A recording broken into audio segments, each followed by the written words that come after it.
Hello viewers, অচিন্তদার free coaching চ্যানেলে তোমাদের সকলকে স্বাগত জানাই। আজকের এই ভিডিওটিতে তোমরা যারা ক্যালকাটা ইউনিভার্সিটিতে বিএ হিস্ট্রি অনার্সে ফোর্থ সেমিস্টারে পড়ছো, তোমাদের যে এসএসসি 9 পেপারটি রয়েছে মুঘল যুগের ইতিহাস, এই পেপারটির একটি গুরুত্বপূর্ণ ইম্পর্টেন্ট প্রশ্ন, মুঘল আমলে হুন্ডি ব্যবস্থা, বা এটা 5 নম্বরের একটা প্রশ্ন। এই হুন্ডি ব্যবস্থা আবার আসতে পারে মুঘল ভারতে ব্যাংকিং ব্যবস্থার উপর একটি প্রবন্ধ লেখো, সেক্ষেত্রে এটি 10 নম্বরেও আসতে পারে, আবার 5এও কিন্তু ব্যাংকিং ব্যবস্থা আসতে পারে। তাই এই ব্যাংকিং ব্যবস্থারই একটি পার্ট ছিল এই হুন্ডি ব্যবস্থা, অর্থাৎ টাকা পয়সা এক জায়গা থেকে আরেক জায়গায় স্থানান্তর করার জন্য এই হুন্ডি ব্যবস্থার আবির্ভাব হয়। তা এখন এই হুন্ডি ব্যবস্থার উপরে যে টিকা প্রশ্ন এবং পাশাপাশি ব্যাংকিং ব্যবস্থার উপরে যে প্রশ্ন, দুটিরই উত্তর আমি এই ভিডিওতে আলোচনা করব। এবং দেখো এখানে ব্যাংকিংয়ের জন্য কতটুকু লিখবে এবং হুন্ডির জন্য কতটুকু লিখবে তাও কিন্তু আমি এখানে মেনশন করে দেবো। দেখো, ব্যবসা বাণিজ্যের একটি অত্যন্ত আবশ্যিক অঙ্গ হল ব্যাংক ও ঋণ ব্যবস্থা। মুঘল ভারতে ব্যাংক প্রধানত দুটি কাজ করত। এক, গ্রাহকদের কাছ থেকে আমানত সংগ্রহ করে ব্যাংক পুঁজির ব্যবস্থা করে এবং সংগৃহীত পুঁজি থেকে ঋণ প্রদান করে। আমানতকারীকে যে হারে সুদ দেয়, ব্যাংক অবশ্য তার চেয়ে বেশি হারে সুদ আদায় করে ঋণ গ্রহীতার কাছ থেকে। বস্তুত এভাবেই ব্যাংক লাভ করে। দুই, ব্যাংক ক্রেতা ও বিক্রেতার মধ্যে অর্থের বিনিময় ঘটাতে সাহায্য করে। চেক ও ড্রাফটের মাধ্যমে নগদ টাকার পরিবর্তে ব্যাংক উভয়ের মধ্যে সংযোগ ঘটায়। অবশ্য ব্যাংকের জন্য কমিশন বা বাটা আদায় করে থাকে। একই সাথে লিখবে, মুঘল আমলে উন্নত ঋণ ও ব্যাংকিং ব্যবস্থা সম্প্রসারণশীল ব্যবসা বাণিজ্যের সহায়ক ছিল। ছোট বড় সমস্ত ব্যবসায়ী ঋণের উপর নির্ভরশীল ছিল। বেনারসি দাস যখন ব্যবসায় নামেন তখন তিনি অর্ধেক পুঁজি পেয়েছিলেন পারিবারিক সূত্রে এবং বাকি অর্ধেকের জন্য তাকে ঋণ করতে হয়েছিল। বাণিজ্যিক কার্যকলাপের উচ্চতর স্তরে এক ব্যবসায়ী অন্য ব্যবসায়ীকে ঋণ দিত। সপ্তদশ শতকে বিরজি ভোরার মতো বড় ব্যবসায়ী ছিলেন ঋণের প্রধান উৎস। অষ্টাদশ শতকের গোড়ায় কিছু কিছু পরিবার, যেমন জগৎ শেঠ পরিবার, শুধু বাণিজ্যিক কার্যকলাপের সঙ্গে যুক্ত না থেকে ঋণ দান ও ব্যাংকিং এর দিকে পুরোপুরি মনোনিবেশ করেছিল। তা দেখো, এই প্রথম প্যারা এটা কিন্তু ব্যাংকিং ব্যবস্থার উপরে কিন্তু লেখা হলো। এবার যদি হুন্ডি ব্যবস্থা তোমাদের টিকা আসে তাহলে তোমরা কিন্তু এই প্যারা থেকে লিখতে পারবে, অর্থাৎ এই সেকেন্ড প্যারা থেকে কিন্তু হুন্ডি ব্যবস্থা শুরু হচ্ছে। দেখো, হুন্ডি ব্যবস্থা এখানে কি বলা হচ্ছে, মুঘল আমলে ব্যাংকিং ব্যবস্থার সঙ্গে যুক্ত ছিল সরাফরা। তারা ব্যবসায়ীদের স্বল্প মেয়াদী ও দীর্ঘমেয়াদী উভয় প্রকার ঋণ দিত। হুন্ডি বা বিনিময় পত্রের মাধ্যমে ঋণ প্রদান করা হতো। হুন্ডি ছিল হিন্দি বা অন্যান্য ভারতীয় ভাষায় লিখিত এক ধরনের কাগজ, যা পেশ করলে বাহককে একটি নির্দিষ্ট স্থানে হয় তখনই নয় মেয়াদ অন্তে একটি নির্দিষ্ট পরিমাণ অর্থ প্রদান করার প্রতিশ্রুতি দেওয়া হতো। হুন্ডি বাহককে সঙ্গে সঙ্গে টাকা দেওয়া হতো। যে ধরনের হুন্ডিতে তাকে বলা হতো দর্শনী হুন্ডি। আর মেয়াদ অন্তে যে সব হুন্ডিতে টাকা দেওয়া হতো তাদের বলা হতো মেয়াদি হুন্ডি। এছাড়া ছিল শাহজগ হুন্ডি ও জোখামি হুন্ডি। প্রথমটিতে অর্থাৎ শাহজগ হুন্ডিতে হুন্ডি বাবদ অর্থ যাকে প্রদান করা হতো তার নাম লেখা থাকতো না, অর্থাৎ এই অর্থ যে কোনো সম্মানীয় ব্যক্তিকে দেওয়া যেত। জোখামি হুন্ডি ব্যবহার করা হতো কম দূরত্বের জন্য। হুন্ডি ব্যবহার হতো দুইভাবে। এক, প্রথমত এর সাহায্যে অর্থ হস্তান্তর করা যেত, এবং দুই, এটি ছিল একটি ঋণপত্র। প্রথমটির মাধ্যমে সরাফরা পুঁজি সংগ্রহ করত।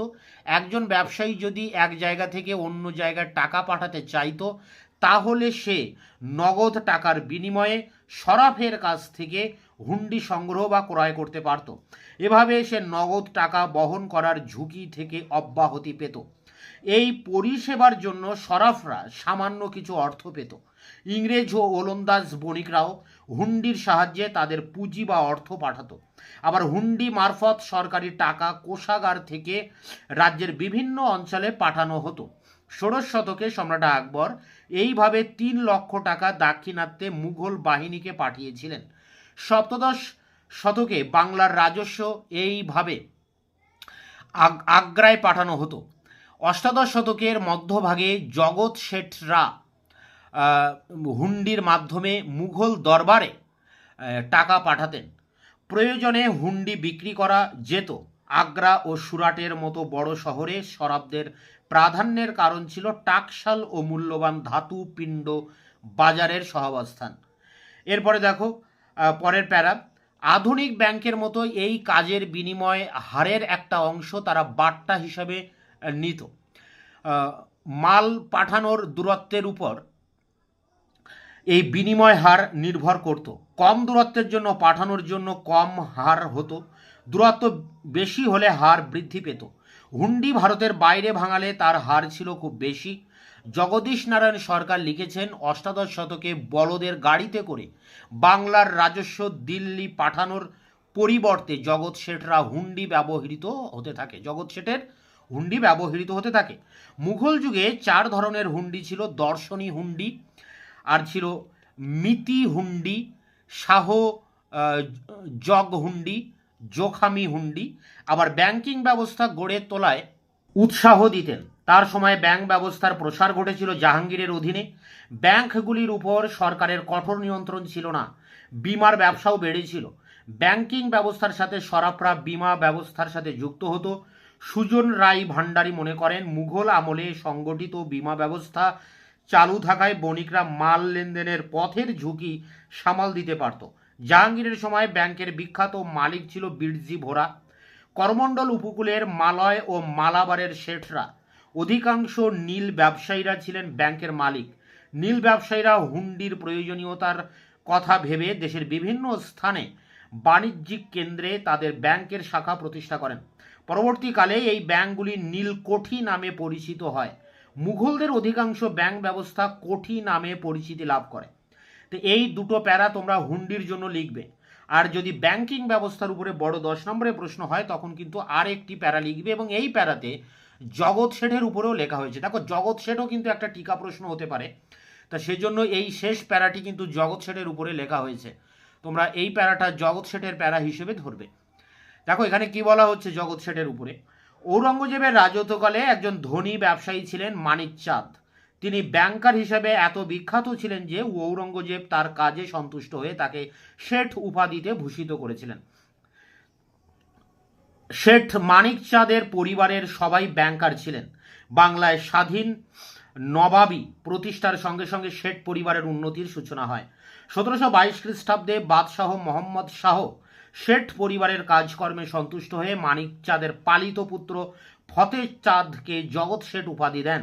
1717 খ্রিস্টাব্দ থেকে বাংলার টাকশাল পরিচালনা এবং মুদ্রা ব্যবস্থা ও মুদ্রা বিনিময় করার অধিকার তারা পায়।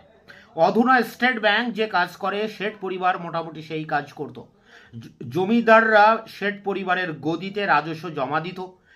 নবাবরা শেঠদের কাছ থেকে টাকা নিতেন। ভারতের বিভিন্ন স্থানে শেঠদের গদি ছড়িয়েছিল। বাঁধ নির্মাণ, কৃষিকাজ প্রভৃতি ক্ষেত্রে শেঠরা টাকা খাটাতো।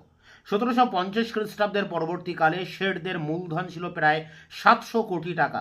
শেঠ পরিবারের কাজকর্মকে 5 ভাগে ভাগ করা হয়: 1 ব্যবসা বাণিজ্য, 2 হুন্ডির কাজ, 3 সরকারের প্রাপ্য রাজস্ব সরকারের কাছে জমা দিয়ে 10% লাভ, এবং শিক্ষা, সনদ, মোহর ও অন্যান্য মুদ্রা বিনিময় করা।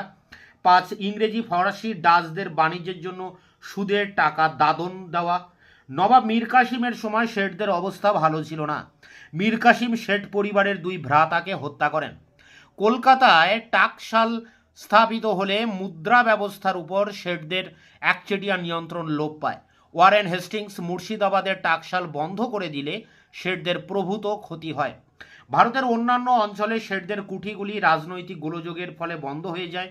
শেঠ পরিবার নবাবী আমলে যে বিনা শুল্কে বাণিজ্য করত, কোম্পানির আমলে তা লোপ পায়। এইভাবে বাংলায় মুঘল আমলে ব্যাংকিং কারবার ধ্বংস হয়ে যায় এবং কোম্পানি তা দখল করে নেয়। তো এই ছিল মুঘল যুগের ব্যাংকিং ব্যবস্থা এবং পাশাপাশি 5 নম্বরের হুন্ডি ব্যবস্থার উপরে যে টিকা প্রশ্ন তার উত্তর। তোমরা এটিকে সংগ্রহ করে পরীক্ষার জন্য প্রস্তুতি নাও। তোমাদের এই পেপারটির বেশিরভাগ প্রশ্ন উত্তর আমার চ্যানেলে আপলোড করা আছে, তার লিঙ্ক দেওয়া থাকবে ভিডিও ডেসক্রিপশন বক্সে। এছাড়া যে 2-1টি প্রশ্ন উত্তর এখনও বাকি আছে তা খুব দ্রুত আমি তোমাদের সামনে নিয়ে আসবো। তার জন্য তোমরা আমার চ্যানেলকে অবশ্যই সাবস্ক্রাইব করে রাখবে, বন্ধুদের কাছে শেয়ার করবে, নিজেদের মতামত জানাবে কমেন্ট সেকশনে কমেন্ট করে, এবং ভিডিওটি ভালো লাগলে অবশ্যই লাইক দেবে।